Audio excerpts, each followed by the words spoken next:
आप सभी का स्वागत है हमारे यूट्यूब चैनल द स्टडी गोल में। और हम देख रहे हैं जीवन कौशल। जीवन कौशल के अंतर्गत पुरस्कार एवं दंड टॉपिक को हम देख रहे हैं। इससे पहले वीडियो में हम पुरस्कार को कवर कर चुके हैं और आज के वीडियो में हम पार्ट 2 इसका दंड को देखेंगे। तो दंड में पहली डिफिनेशन थॉमसन ने दी है, ये वेरी इंपॉर्टेंट है कि दंड एक साधन है जिसके द्वारा अवांछनीय कार्य को दुखद सहचार स्थापित करके दूर किया जाता है। तो थॉमसन ने बताया कि दंड एक साधन है जिसके द्वारा अवांछनीय कार्य से तात्पर्य है कि जिस कार्य को हम नहीं चाहते हैं उसको दुखद सहचार स्थापित करके, दुखद सहचार का तात्पर्य है कि दंड से, कि जो कार्य हम नहीं चाहते हैं इसको दंड के द्वारा हम दूर कर सकते हैं। ये थॉमसन महोदय की डिफिनेशन है। उसके बाद हम देखेंगे दंड के सिद्धांत। तो दंड के 4 सिद्धांत हैं। पहला सिद्धांत सुधारात्मक सिद्धांत। सुधारात्मक सिद्धांत से तात्पर्य है कि दंड हमेशा ऐसा देना चाहिए जो सुधार के लिए हो, कि दंड के द्वारा अगर हम किसी बच्चे को दंड दे रहे हैं तो उसके अंदर सुधार हो, मतलब सुधार के उद्देश्य से दंड देना चाहिए। नंबर 2 परिणाम बोधक सिद्धांत। परिणाम बोधक सिद्धांत से तात्पर्य है कि संभावित परिणाम का डर को ही दिखा के हमें उसे दंड देना चाहिए। जैसे कोई बच्चा नकल कर रहा है, हमने उसको नकल करते पकड़ लिया है तो हम उसको रेस्ट्रिकेट नहीं करेंगे, सिर्फ उसको ये चीज़ बता देंगे कि अगर अगली बार आप नकल करते हुए पकड़े गए तो हम आपको 3 साल के लिए रेस्ट्रिकेट कर देंगे और आप कॉलेज से बाहर हो जाएंगे। तो मतलब उसको संभावित परिणाम का सिर्फ डर ही दिखा देना चाहिए, इसे परिणाम बोधक सिद्धांत कहते हैं। नंबर 3 प्रतिरोधात्मक या निषेधात्मक सिद्धांत। निषेधात्मक से तात्पर्य है रोकने के उद्देश्य से, यानी कि दंड हमेशा ऐसा देना चाहिए जो रोकने के लिए हो या रोकने के उद्देश्य से हो। जैसे चोर चोरी करता है तो उसकी चोरी छूट जाए, इस उद्देश्य से हमें दंड देना चाहिए। नंबर 4 प्रतिशोधात्मक दंड। ये इसका संविधान में विरोध है या इसका संविधान विरोधी है कि प्रतिशोधात्मक दंड नहीं होना चाहिए। इसे कहेंगे कि बदले की भावना से दंड। जैसे किसी ने हमारा हाथ काट दिया है तो अब हम भी कह रहे हैं कि हम भी उसका हाथ ही काटेंगे, तो ऐसा दंड नहीं देना चाहिए, इसका संविधान विरोध करता है। उसके बाद देखेंगे हम दंड के प्रकार। तो दंड के प्रकार में पहला आर्थिक दंड। आर्थिक दंड से तात्पर्य है कि जैसे कॉलेज में कोई विद्यार्थी डेली लेट आता है तो हम उसको विलंब शुल्क लगा देंगे, फाइन के रूप में उसको 50 रुपये हम लगा देंगे, कि जिससे इस चीज़ का उसको अनुभव हो कि कल से अगर हम लेट आएंगे तो हमको विलंब शुल्क देना पड़ेगा, जिससे उसके अंदर एक डर हो जाएगा आर्थिक शुल्क का, कि अगर हमें देर में आएंगे हम तो हमको विलंब शुल्क लगा दिया जाएगा। नंबर 2 सामाजिक दंड। सामाजिक दंड से तात्पर्य है कि समूह से बाहर निकालना। जैसे कक्षा से बाहर निकाल देना। सामाजिक दंड मतलब समाज से बाहर निकाल देना। तो संविधान में तो इस दंड का विरोध है, लेकिन इसको क्लास के मतलब स्कूल के नज़रिए से देखें तो जैसे कोई क्लास में गलती करता है तो हम उसको क्लास से बाहर निकाल देंगे या कोने में बैठा देंगे, यानी कि समूह से इसको दूर कर देंगे। नंबर 3 शारीरिक दंड।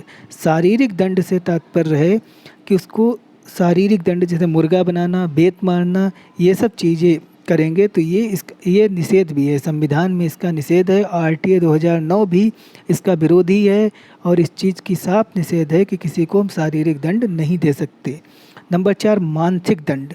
मानसिक दंड से तात्पर्य है कि हम किसी को मानसिक रूप से दंड देंगे। जैसे किसी बच्चे ने क्लास में गलती की है तो हम उसको एक ही सवाल को 100 बार लगवाने को कहेंगे। तो एक ही सवाल को जब कोई 100 बार लगाएगा तो ये जाहिर सी बात है कि वो मानसिक रूप से थक जाएगा, तो इस प्रकार से उसको मानसिक दंड कहते हैं। नंबर 5 मनोवैज्ञानिक दंड। सबसे खतरनाक दंड जो है वो मनोवैज्ञानिक दंड है। मनोवैज्ञानिक दंड से तात्पर्य है कि जैसे हाई स्कूल में आपके किसी सर से, साइंस के टीचर से लड़ाई हो गई, झगड़ा हो गया, तो आपने उनसे बहुत सॉरी बोला, माफ़ी मांगी, पैर छुए, उन्होंने कहा हाँ ठीक है बेटा हमने माफ़ कर दिया, कोई बात नहीं। लेकिन जब रिज़ल्ट आया और रिज़ल्ट में हमने मार्कशीट में देखा कि साइंस में मेरे प्रैक्टिकल में 30 में से सिर्फ 10 नंबर हैं। तो ये एक प्रकार का मनोवैज्ञानिक दंड है कि जब जब हम उस मार्कशीट को देखेंगे तब तब हमें वो झगड़ा याद आ जाएगा, वो दंड हमें याद आ जाएगा। तो ये एक प्रकार का मनोवैज्ञानिक दंड है जो हमेशा पूरी लाइफ के लिए अपने जीवन से जुड़ जाता है।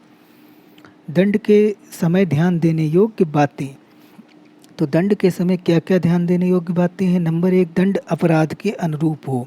मतलब दंड हमें ऐसा देना हो जो अपराध के अनुरूप हो। जैसे किसी बच्चे ने पेंसिल चुराई है तो हम उसको डांट देंगे या उससे कहेंगे ठीक है अपनी पेंसिल दे दो, ये तो नहीं कि उसने पेंसिल चुराई है हम उसको 2 साल की सज़ा दे देंगे।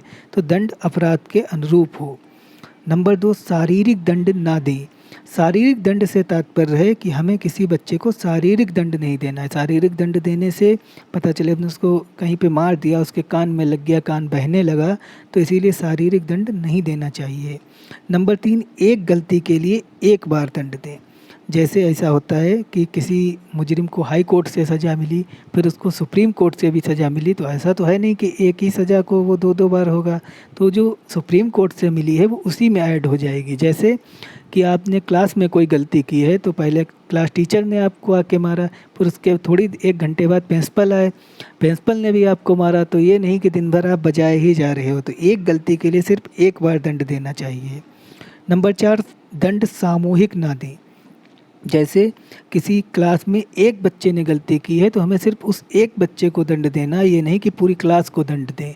और सामूहिक दंड का संविधान में भी बहुत विरोध है, क्योंकि संविधान ये बात कही जाती है कि क्यों ना 100 मुजरिम बच जाएं लेकिन एक निर्दोष व्यक्ति को दंड नहीं देना है।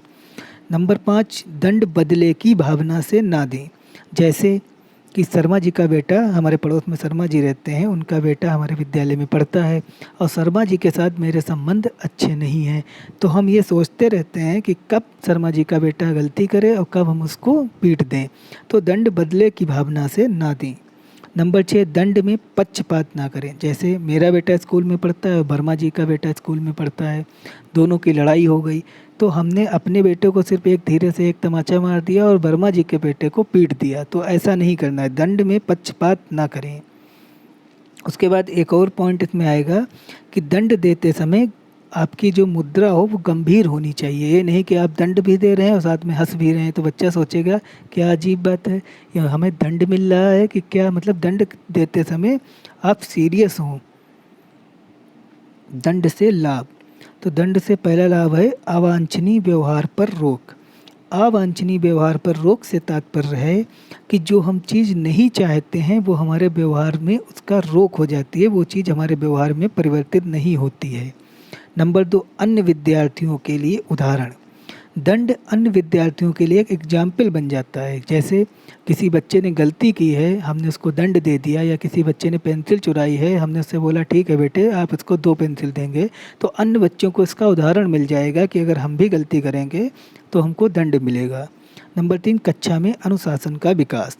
दंड के द्वारा कक्षा में एक अनुशासन का माहौल बन जाता है कि किसी एक को सज़ा मिली तो और अन्य बच्चे जो हैं वो उसको देख के ही डर जाते हैं कि हमें अनुशासन में रहना है, हमें कोई ऐसी गलती नहीं करनी है। दंड से हानि। तो जहाँ दंड से लाभ है वहीं पे दंड से हानि भी है। नंबर 1, दुश्मनी। दंड से दुश्मनी की स्थिति पैदा होती है। जैसे हमने किसी बच्चे को मार दिया, उसके कान पे लग गया और कान बहने लगा, तो पता चले साउथ फिल्मों की तरह 4 स्कॉर्पियो से उसके घर वाले आ गए, सब डंडा लाठी लिए कि आज तो सर को पीटना है। या वही छात्र चौराहे पे 10 लड़कों के साथ खड़ा है कि कब टीचर निकलें और कब हम उसको पीट दें। तो दंड के द्वारा दुश्मनी की भी स्थिति पैदा होती है। नंबर 2, दंड के बाद भी अपराध ना रुकना। ये सबसे खतरनाक है कि दंड देने के बाद भी अपराध का ना रुकना। नंबर 3, दंड में बदले की भावना। मतलब दंड बदले की भावना से नहीं दिया जाना चाहिए कि दंड से हानि भी है कि जैसे मेरी वर्मा जी के साथ कुछ कहा सुनी चल रही है और वर्मा जी का बेटा मेरे स्कूल में पढ़ता है, तो हम ये सोचते हैं कि कब वर्मा जी का बेटा गलती करे और कब हम उसको पीट दें, तो ये दंड से हानि भी है। उसके बाद ये डेफिनेशन देखेंगे स्किनर की है जो 68,500 में आई भी है। सुपर टेट के 68,500 में ये डेफिनेशन आई है कि दंड खुद किसी प्रकार का पुनर्बल नहीं है, बल्कि अवांछनीय व्यवहार का नकारात्मक पुनर्वलन है। तो ये नकारात्मक पुनर्वलन से तात्पर्य है कि दंड खुद किसी प्रकार का कोई पुनर्वलन नहीं है, ये पुनर्वलित नहीं करता, यह एक नकारात्मक पुनर्वलन है। मतलब जो चीज़ हम नहीं चाहते हैं उसके लिए नकारात्मक प्रभाव डालता है। जैसे चोर चोरी करता है तो उसको दंड इसीलिए दिया जाता है कि वो चोरी छोड़ दे। तो दंड एक प्रकार का नकारात्मक पुनर्वलन है कि जो हम नहीं चाहते हैं उसको रोकने के लिए दंड दिया जाता है। ये स्किनर की डेफिनेशन है।